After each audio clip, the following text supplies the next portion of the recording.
Sir, ఇరాన్‌కి, ఇజ్రాయెల్‌కి మధ్య యుద్ధ వాతావరణం ఏ స్థాయిలో ఉందో మనం ప్రత్యేకంగా చూస్తూ వస్తున్నాం సార్. అయితే ఈ నేపథ్యంలోనే ఇప్పుడు మోదీ గారు రంగంలోకి దిగి వీళ్ళ మధ్య సంధి చేకూర్చడం కోసం ఇరాన్ ప్రెసిడెంట్‌తో దాదాపు హాఫ్ అన్ అవర్ మాట్లాడాడు అని చెప్పేసి కూడా ఒక వార్త వైరల్ అవుతుంది. సో, మరి నిజంగా వీళ్ళిద్దరి మధ్య ఈ 2 దేశాల మధ్య సంధి కుదిర్చే ప్రయత్నం మోదీ గారు చేస్తున్నారా? అయితే దీనిపైన ఇంకొక విమర్శ కూడా వినిపిస్తుంది. ఇజ్రాయెల్‌లో అదానీ పోర్ట్‌లున్నాయి. దానిపైన ఇరాన్ దాడి చేయకుండా ఉండడానికి ఇరాన్ ప్రెసిడెంట్‌తో మాట్లాడి అదాని పోర్ట్‌లను కాపాడడానికే ఈ ప్రయత్నం చేశాడు. అందుకే మాట్లాడాడు. సంధి కుదిర్చడానికి ఏం మాత్రం కాదు అని చెప్పేసి కూడా విమర్శలైతే వినిపిస్తున్నాయి. మరి ఏది నిజం? ఏది అబద్ధం? అని దీనికి సంబంధించి ఎటువంటి వివరాలున్నాయి సార్? యాహ్! ఇజ్రాయెలు మీద ఇరాన్ అటాక్స్ అనేది గత 2 రోజుల నుంచి తీవ్రతరం చేసింది. దాదాపు 14 మిలిటరీ స్థావరాల మీద ఇరాన్ అటాక్ చేసి ధ్వంసం చేయగలిగింది. అట్లాగే ఒక ఎయిర్‌పోర్ట్ ధ్వంసమైంది. హైఫాలో ఉండే ఒక సీ పోర్ట్ కూడా దాదాపు రూయిన్ అయిపోయినట్టుగా చెప్తున్నారు. సో, ఈ నేపథ్యంలో అంటే ఇరాన్ మిసైల్స్‌ని చాలా అడ్వాన్స్డ్ మిసైల్స్‌ని ప్రయోగించింది. ప్రధానంగా ఏందంటే ఇరాన్ టాక్టిక్స్ ఏమంటే బిగినింగ్ అంతా కూడా పాత మిసైల్స్‌ని ఇజ్రాయెల్ మీద వేసింది. పాత మిసైల్స్ వేస్తుంటే ఇజ్రాయెల్ హ్యాపీగా వాటినన్నిటిని తన 3 డిఫెన్స్ సిస్టమ్స్ ఉన్నాయి ఇజ్రాయెల్ దగ్గర. యారో 3 ఒకటి, డేవిడ్ స్లింగ్ ఒకటి, ఐరన్ డోమ్ ఒకటి, ఈ మూడిటి ద్వారా కొట్టేసింది. అంటే ఇరాన్ ప్లాన్ ఏంటంటే ముందుగా ఈ డిఫెన్స్ సిస్టమ్ దగ్గర ఉన్న ఇంటర్సెప్టర్లు ఖాళీ చేయించాలి అని చెప్పి కావాలనే ప్లాన్ గా పాత వేసింది. దాంతో వాళ్ళు ఎక్కువ వాడాల్సిన అవసరం ఏర్పడింది ఇజ్రాయెల్కి. దాని తర్వాత వాళ్ళది నిల్వలు ఆల్మోస్ట్ అయిపోయినాయి. ఇంకొక 4-5 రోజులకు కూడా రావంటున్నారు. ఈ టైంలో ఇరాన్ ఏం చేసిందంటే తమ హైపర్సోనిక్ మిసైల్స్ ని పతా 2 అలాంటి మిసైల్స్ ని ప్రయోగించడం మొదలుపెట్టింది. దాంతో అడ్డుకోలేకపోవడం అనేది జరుగుతుంది. దీనివల్ల పెద్ద ఎత్తున అక్కడ హైపా కానీ టెల్లర్ లాంటి సిటీల్లోనే పెద్ద అవి చూస్తే వీడియోస్ మనకి గాజాన్ చూసినట్టు ఉన్నాయన్నమాట. అంత రూయిన్స్ పెద్ద ఎత్తున ఉన్నాయి. 14 మిలిటరీ స్థావరాలు నాశనం అయిపోయినాయని చెప్తున్నారు. అన్నిటికంటే ఇంపార్టెంట్ ఏమంటే వెయిజ్మన్ ఇన్స్టిట్యూట్ అని 1934లో పెట్టారనమాట. ఇది ఇజ్రాయెల్ ఏర్పడక ముందే. అది ఇజ్రాయెల్లో వరల్డ్లోనే టాప్ 5 ఇన్స్టిట్యూట్లో రీసెర్చ్ ఇన్స్టిట్యూట్లో అది ఉంటుందన్నమాట. ఎందుకంటే దాంట్లో మిలిటరీ ఇంటెలిజెన్స్ కానీ తర్వాత ఈ డ్రోన్ టెక్నాలజీస్ ఇవన్నీ అంటే టెక్నాలజికల్ వార్ఫేర్కి సంబంధించిన రీసెర్చ్ కానీ తర్వాత మన సైబర్ సెక్యూరిటీ కావచ్చు, జెనెటిక్స్ కావచ్చు, బయో టెక్నాలజీ కావచ్చు, క్వాంటమ్ కావచ్చు, ఇలాగ రకరకాల రీసెర్చ్లు అక్కడ జరుగుతుంది. దాన్ని నేలమట్టం చేసేసింది ఇరాన్. ఇప్పుడు దానివల్ల ఏమైందంటే కొన్ని దశాబ్దాలుగా డెవలప్ అయిన రీసెర్చ్, దాని శాంపుల్స్, దానికి డేటా మొత్తం నాశనమైంది. అది ఇంకా మళ్ళీ రావాలంటే కొన్ని దశాబ్దాలు పడుతుంది అన్నమాట. ఆ స్థాయి నష్టాన్ని ఇరాన్ కలగజేసింది.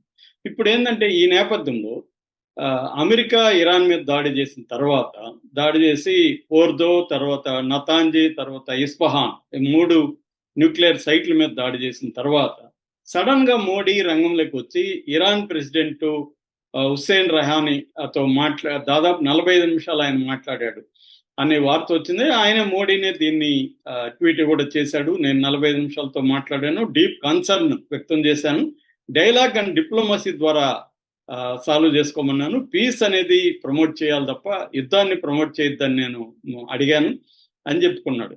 ఇది అందరికి విచిత్రంగా అనిపించింది. ఎందుకంటే ఇరాన్ కదా బాధితురాలు ఇక్కడ.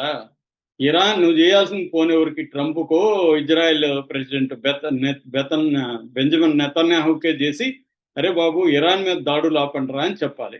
ఎందుకంటే ఇరాన్ మీద దాడి చేసింది ఎవరు? శాంతి చర్చలు జరుగుతూ ఉంటే 6వ దఫా శాంతి చర్చలు జూన్ 15 ఉంటే 13 ఇరాన్ మీద దాడి చేసింది ఎవరు? ఇజ్రాయెల్. నష్టపోయింది ఎవరు ఈ యుద్ధంలో? ఇప్పటి వరకు ఇరాన్ ఎక్కువ నష్టపోయింది. ఫోన్ చేయాల్సింది ఎవరికి? ఎవరు దాడి చేస్తుంటే వాళ్ళకి చేయాలి. కానీ ఇన్ని రోజులు అయిపోయినాక ఇప్పుడు ఇజ్రాయెల్ నష్టాలు జరుగుతూ ఉంటే ఇప్పుడు ఎందుకు ఇరాన్కి ఫోన్ చేశాడు మోడీ అనే చర్చ మొదలైంది. అంటే మోడీ అదేదో గోడ మీద పిల్లిలాగా ఉన్నాడు. ఇటు ఇరాన్ని ఖండించట్లేదు, ఇజ్రాయెల్ని ఖండించట్లేదు. సడన్ గా ఇరాన్ ప్రెసిడెంట్కి ఎందుకు ఫోన్ చేశాడు అంటే దానికి ముందు రోజే హైఫా పోర్ట్ మీద ఇరాన్ బీభత్సంగా దాడి చేసింది. ఫస్ట్ దాడి జూన్ 15 చేస్తే తర్వాత దాడి మొన్న చేసింది. దీనివల్ల హైఫాలో ఉండే పోర్టు, సీ పోర్ట్ అనేది పెద్ద ఎత్తున ధ్వంసమైంది. అక్కడ దానికి సప్లై చేసే కార్గో షిప్ కంపెనీ మేర్స్క్ అంటారు. ఈ మేర్స్క్ అనే కంపెనీ కంటైనర్ షిప్ కంపెనీ అనమాట. తన యాక్టివిటీలంతా ఆపేసింది. అందువల్ల అక్కడ పెద్ద లాస్ జరిగింది. దీనికి మోడీకి ఏం సంబంధం అంటే, మోడీ ప్రియమిత్రుడు అదానీ పెట్టుబడులు అక్కడ ఉన్నాయన్నమాట. ఆ పోర్ట్లో అదానీ పెట్టుబడులు 70% ఉన్నాయి. 2022లో Adani ports and SEZ, APSEZ ఆ కంపెనీ పేరు, అదానీ కంపెనీ అన్నమాట. ఈ APSEZ company Adani ports and special economic zone కలిపి ఏపీఎస్ఈజెడ్ గా తన కంపెనీ పేరు అదానీ పెట్టుకున్నాడు. ఈ కంపెనీకి ఇండియాలో 16 పోర్ట్లు ఉన్నాయి. 13 మేజర్ పోర్ట్లు అయితే 3 స్మాల్ పోర్ట్లు, మొత్తం 16 సీ పోర్టులు ఈయన ఆధ్వర్యంలో ఉన్నాయి, ఈ కంపెనీ ఆధ్వర్యంలో. ఆంధ్రప్రదేశ్లో గంగవరం, కృష్ణపట్నం, కట్టుపల్లి ఈ 3 ఉన్నాయన్నమాట. సో ప్రపంచంలో కూడా వాళ్ళకి ఆస్ట్రేలియాలో ఉంది, కొలంబియాలో ఉంది, హైపాలో ఉంది, టాంజానియాలో ఉంది, బంగ్లాదేశ్లో రెడీ అవుతుంది, వియత్నాం, ఫిలిప్పైన్స్లో రెడీ అవుతుంది. అంటే 2030 నాటికి ప్రపంచంలో కార్గో వ్యాపారంలో 20% అదానిది అయ్యే అవకాశాలు ఉన్నాయని చెప్తున్నారు. సో అదాని ఏం చేశారంటే 2022లో ఇజ్రాయెల్లో ఒక కంపెనీ ఉంది. ఇజ్రాయెల్ కంపెనీ గ్యాడెట్ గ్రూప్ ఆ కంపెనీ పేరు. సో ఇజ్రాయెల్ గ్రూప్ కంపెనీతో కలిసి ఈ ఏపీఎస్సీజెడ్ అనేది ఈ హైపా పోర్టుని తమ వశం చేసుకునింది $1.8 బిలియన్. సో ఇందులో గ్యాడెట్ గ్రూప్ కి 30% వాటా అయితే అదానీ గ్రూప్ కి 70% వాటా ఉంది. సో వీళ్ళిద్దరు కలిసి అక్కడ చేస్తున్నారు. దీంతో పాటు అదానీ ఇంకొక 3 రకాల వ్యాపారాలు కూడా ఇజ్రాయెల్తో చేస్తున్నాడు. ఒకటి సీపోర్ట్ రియల్ ఎస్టేట్ అన్నమాట. అంటే సీకి దగ్గరగా రియల్ ఎస్టేట్ ని డెవలప్ చేయడం.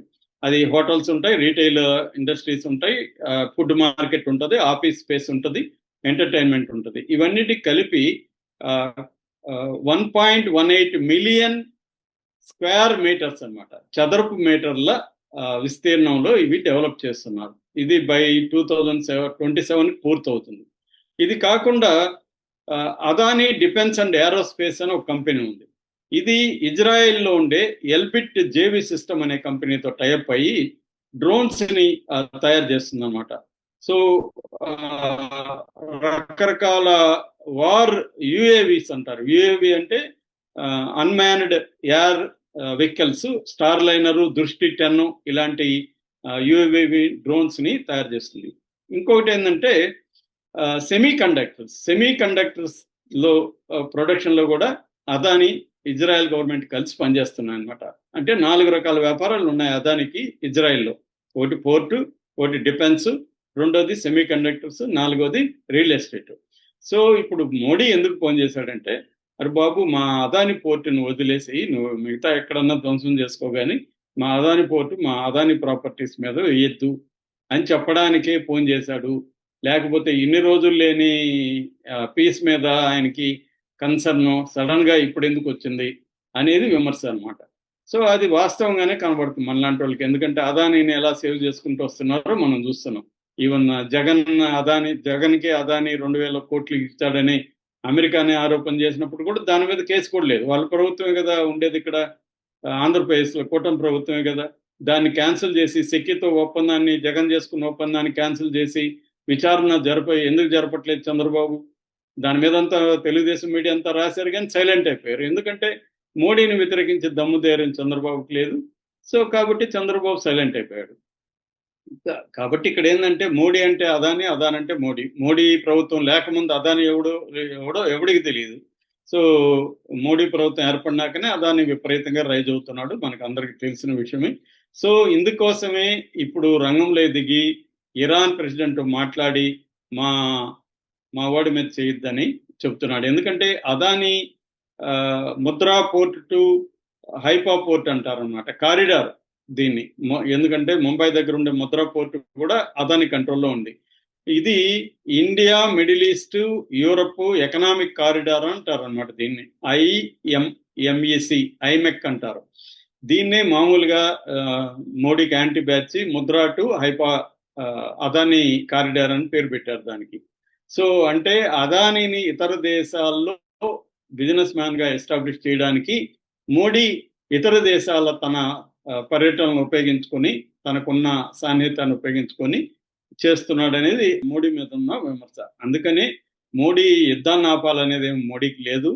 అదానీ ఆస్తుల్ని ఇజ్రాయెల్లో కాపాడుకోవాలి. ముఖ్యంగా ఈ పోర్టు ఇదేంటంటే second largest port in Israel. Total ఇజ్రాయెల్లోకి వచ్చే 30% కార్గోదంతా ఈ పోర్టు నుంచే వస్తుందన్నమాట. అందుకని అంత ఇంపార్టెంట్ పోర్ట్ ఇది. అందుకే ఇరాన్ కూడా అటాక్ చేస్తుంది. సో కానీ మోడీ అదానీ పాపం అదానీ బాధల్లో పడిపోతాడు. అతని పెట్టుబడులంతా పోతాయి. ఎందుకంటే రోజుకి 5% రెవెన్యూ వస్తుంది. దాంట్లో విపరీతంగా షిప్పులు అంతా వస్తున్నాయి. సో అనేక రకాల సరుకులు, బ్రెడ్ బల్క్, సిమెంటు, ఆయిల్, ఇలాగా రకరకాల కార్గో, జనరల్ కార్గో ఇవన్నీ అక్కడికే వస్తాయన్నమాట. అందుకని అదానీ ఆస్తుల పరిరక్షణ కోసమే మోడీ రంగంలో దిగి ఇరాన్ ప్రెసిడెంట్తో మాట్లాడాడు అనేది ప్రధానంగా వినిపిస్తున్న మాట. Okay sir, thank you so much sir.